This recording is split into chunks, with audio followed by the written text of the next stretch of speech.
이 새벽에 우리에게 주시는 말씀은 마태복음 17장 14절부터 20절 말씀 함께 보겠습니다. 마태복음 17장 14절부터 20절입니다. 함께 봉독합니다. 그들이 무리에게 이르매 한 사람이 예수께 와서 꿇어 엎드려 이르되 주여 내 아들을 불쌍히 여기소서. 그가 간질로 심히 고생하여 자주 불에도 넘어지며 물에도 넘어지는지라. 내가 주의 제자들에게 데리고 왔으나 능히 고치지 못하더이다. 예수께서 대답하여 이르시되 믿음이 없고 패역한 세대여, 내가 얼마나 너희와 함께 있으며 얼마나 너희에게 참으리요. 그를 이리로 데려오라 하시니라. 이에 예수께서 꾸짖으시니 귀신이 나가고 아이가 그때부터 나으니라. 이때에 제자들이 조용히 예수께 나와 이르되 우리는 어찌하여 쫓아내지 못하였나이까? 이르시되 너희 믿음이 작은 까닭이니라. 진실로 너희에게 이르노니 만일 너희에게 믿음이 겨자씨 한 알만큼만 있어도 이 산을 명하여 여기서 저기로 옮겨지라 하면 옮겨질 것이요 또 너희가 못할 것이 없으리라. 아멘. 기록적인 폭우가 내리고 있습니다. 이번에도 힘들게 사시는 분들이 피해를 많이 입었죠. 반지하에 사시는 분들, 또 힘들게 일하는 노동자들이 목숨을 잃어서 참 마음이 아픕니다. 비가 내리지 않으면 비가 안 와서 걱정을 하고, 또 비가 많이 오면 또 비가 많이 와서 걱정을 하는 것이 우리의 모습이죠. 이런 자연 앞에서 우리 인간이 얼마나 연약하고 무력한 존재인지를 깨닫게 됩니다. 우리는 하늘을 바라보지 않고서 살아갈 수 없는 그런 존재라는 것이죠. 겸손하게 낮아져서 하나님을 의지해야 하는 그러한 존재가 인간인 줄로 믿습니다. 예전에 제가 청년 사역을 할 때 청년들과 함께 불렀던 찬양인데요. 아버지, 당신의 마음이 있는 곳에 나의 마음이 있기를 원해요. 아버지, 당신의 눈물이 고인 곳에 나의 눈물이 고이기를 원해요. 아버지, 당신이 바라보는 영혼에게 나의 두 눈이 향하길 원해요. 아버지, 당신이 울고 있는 어두운 땅에 나의 두 발이 향하길 원해요. 청년들과 함께 가슴 벅찬 고백으로 드렸던 찬양인데요. 오늘 이 새벽에 말씀을 통해서 저와 여러분에게 이 고백이 회복되면 좋겠습니다. 하나님 아버지의 마음이 있는 곳에 나의 마음도 있기를 원합니다.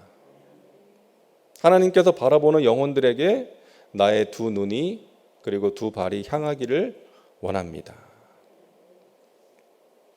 자, 오늘 말씀을 통해서 우리가 먼저 생각해야 될 것은 예수님의 마음은 산 아래에 있다는 것입니다. 한번 따라 하실까요? 예수님의 마음은 산 아래에 있습니다. 어제 우리는 변화산 사건을 봤잖아요. 예수님께서 베드로와 야고보와 요한을 데리시고 산에 올라가셔서 기도를 하시는데 제자들은 그 자리에서 신비한 체험을 하게 됩니다. 예수님에게서 사람에게서 날 수 없는 빛이 났고 또 예수님께서 모세와 엘리야와 대화를 나누는 장면을 보게 되죠. 예수님께 말씀드리죠. 이곳에 있는 것이 좋사오니 초막을 짓고 여기 머물면 좋겠습니다. 하지만 예수님께서는 허락하지 않으셨어요. 예수님의 뜻은 산 위에 머무는 것이 아니라 산 아래로 내려가는 것이었습니다. 그 산 아래로 내려갔더니 간질로 고생하는 아이와 아버지가 있었어요. 예수님의 제자들, 산 아래에 있었던 제자들이 그 아이를 고쳐주지 못했어요. 예수님께서는 산에서 내려오셔서 그 아이를 고쳐주십니다. 자, 여기서 우리가 기억해야 될 것이 있다는 것이죠. 예수님의 관심은 산 아래에 있다. 다시 말해서 세상에 있다는 거예요. 예수님께서 산으로 올라가신 것은 거기에 머물기 위해서가 아니라 산 아래에 있는 자들을 섬기기 위해서, 그 힘을 얻기 위해서, 기도하시기 위해서 올라가신 것이죠. 여러분, 하나님의 관심은 세상에 있습니다. 우리는 세상을 좀 부정적인 느낌으로 볼 때가 많잖아요. 죄와 어둠이 가득한 곳이기 때문에. 하지만 하나님께서는 그런 세상을 사랑하시는 거예요. 우리가 잘 아는 말씀, 요한복음 3장 16절. 하나님이 세상을 이처럼 사랑하사 독생자를 주셨으니 이는 그를 믿는 자마다 멸망하지 않고 영생을 얻게 하려 하심이니라. 하나님께서 세상을 사랑하신다는 거예요. 세상의 죄는 미워하시지만 세상의 영혼들은 사랑하시는 거예요. 죄는 미워하시지만 죄인들은 사랑하셔서 그들을 구원하기를 원하시는 것입니다. 그 하나님 아버지의 마음을 우리가 알아야 된다는 것이죠. 그래서 하나님의 자녀된 우리의 관심도 세상을 향할 수 있어야 된다. 세상의 영혼들을 향해야 된다는 것입니다. 우리가 복음서 말씀을 보면 예수님의 관심은 소외된 자들에게 있었잖아요. 세상이 알아주지 않는 사람들, 병든 사람들, 죄인들에게 있었습니다. 건강한 자들에게는 의사가 필요 없고 병든 자들에게 필요한 것이 아니냐 하시면서 병든 자들, 과부들, 세리들, 창녀들을 찾아가셨고 그들을 도와주신 거예요.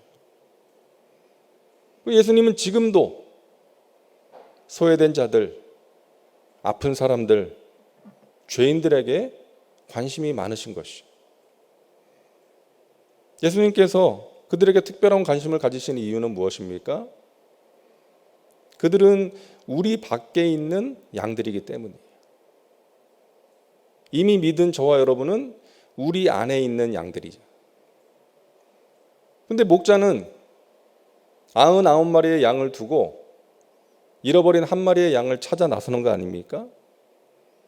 예수님께서는 우리 밖에 있는 그 죽어가는 영혼, 방황하는 영혼들을 건져서 살리기 위해서 지금도 애쓰고 계시는 거예요. 그래서 교회의 관심은 세상을 향해야 됩니다. 세상에 죽어가는 영혼들, 죄 가운데 빠져서 방황하는 영혼들을 향해 있어야 한다는 거예요. 그것이 하나님 아버지의 마음이기 때문입니다. 그래서 그들에게 다가가야 되고 그들을 섬겨야 하는 것이죠. 교회는 구원의 방주이기 때문에 물에 빠져 헤매는 자 건져내어 살리세. 이것이 교회인 것입니다. 하나님이 복 주시는 교회는 어떤 교회예요? 산 위에 초막 짓는 교회가 아니에요. 산 아래 내려가서 그 영혼들을 최선을 다해서 섬기는 교회를 하나님께서 기뻐하시는 것입니다. 열심히 선교하고 구제하는 교회, 그런 교회를 하나님께서 기뻐하시고 복을 주시는 것입니다. 그래서 이 선교와 구제, 전도에 에너지를 집중해야 돼요. 그래서 마귀는 그렇게 하지 못하도록 방해하는 거예요. 다른 데 에너지를 소모하도록 만드는 것입니다. 서로 갈등하게 만들고 다투게 만드는 거예요. 그러함으로 정말 에너지를 쏟아야 될 때 쏟지 못하고 다른 데 에너지를 소모하게 만드는 것입니다. 하나님께서 복 주시는 개인은 어떤 사람이에요? 자기 초막 짓는 일에만 관심을 갖는 사람.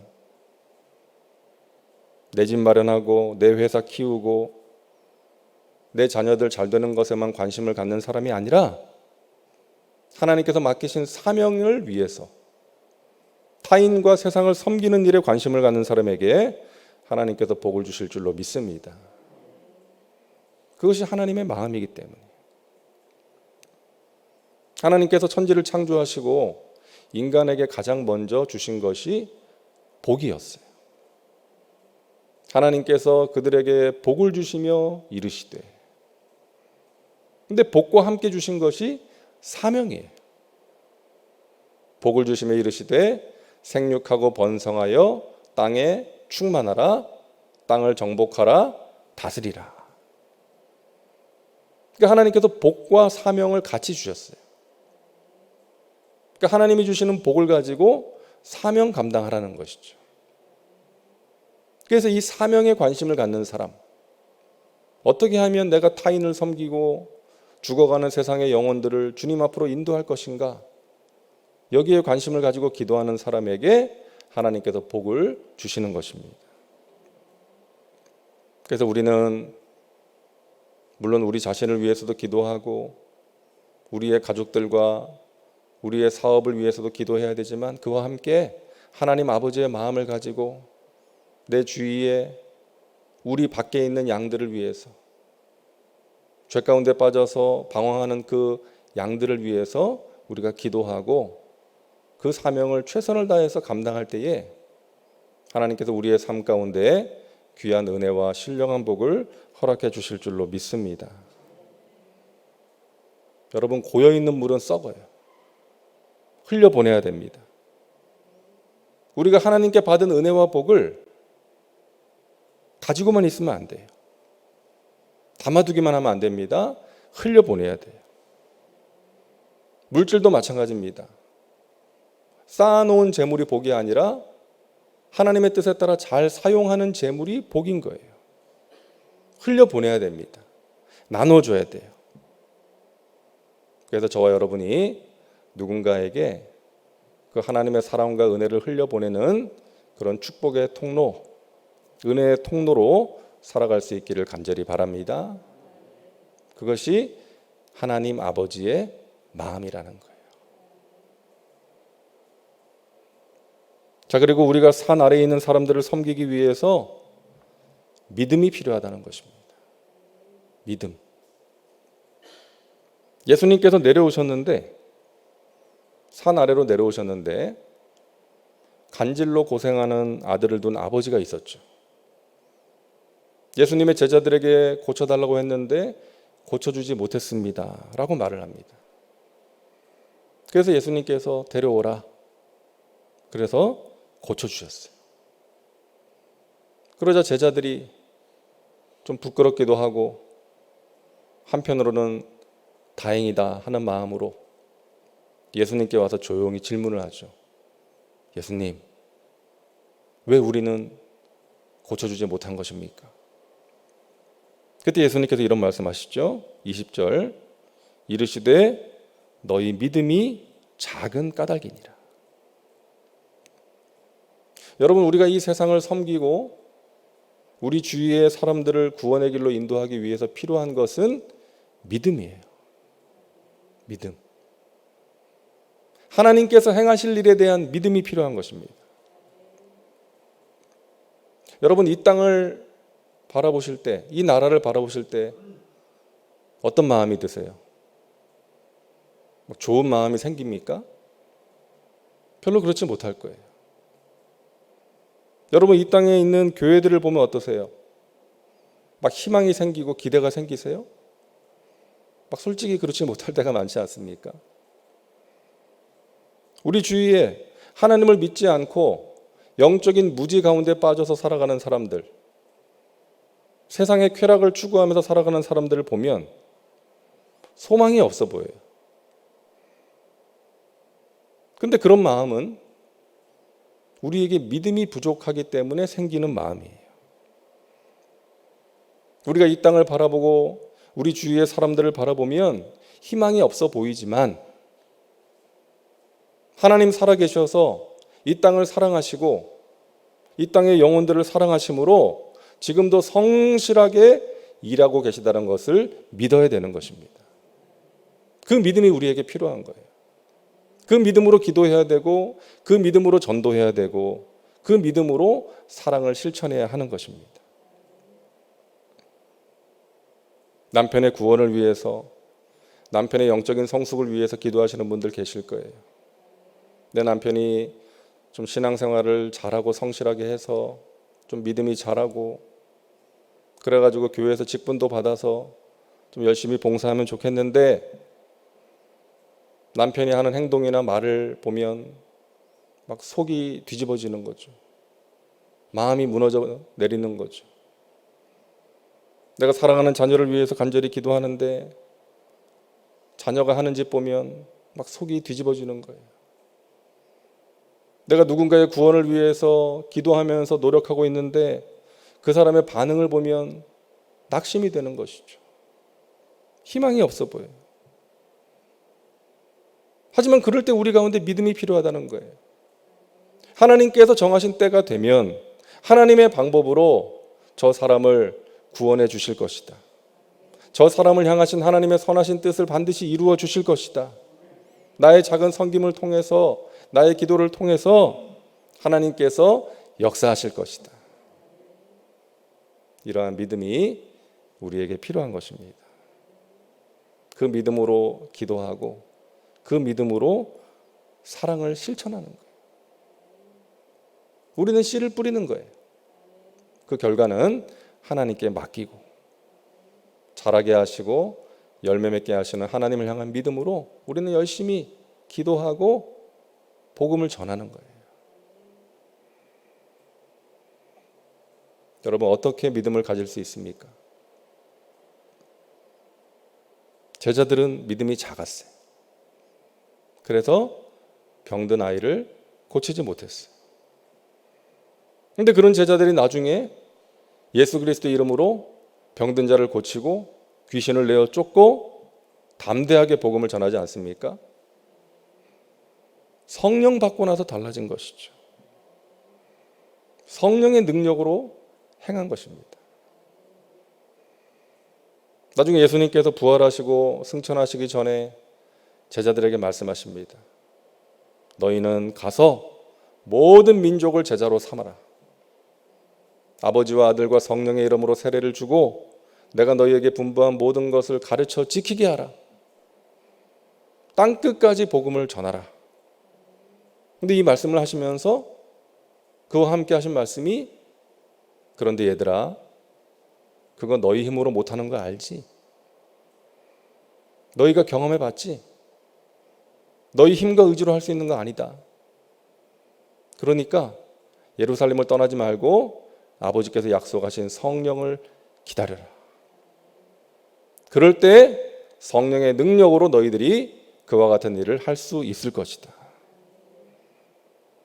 그렇게 예수님의 말씀대로 제자들이 예루살렘을 떠나지 않고 다락방에 모여서 성령의 능력을 간절히 기도했을 때 오순절날에 성령이 임해서 그들이 성령 충만을 받고 나니까 능력 있는 삶을 살아갈 수가 있었던 거예요.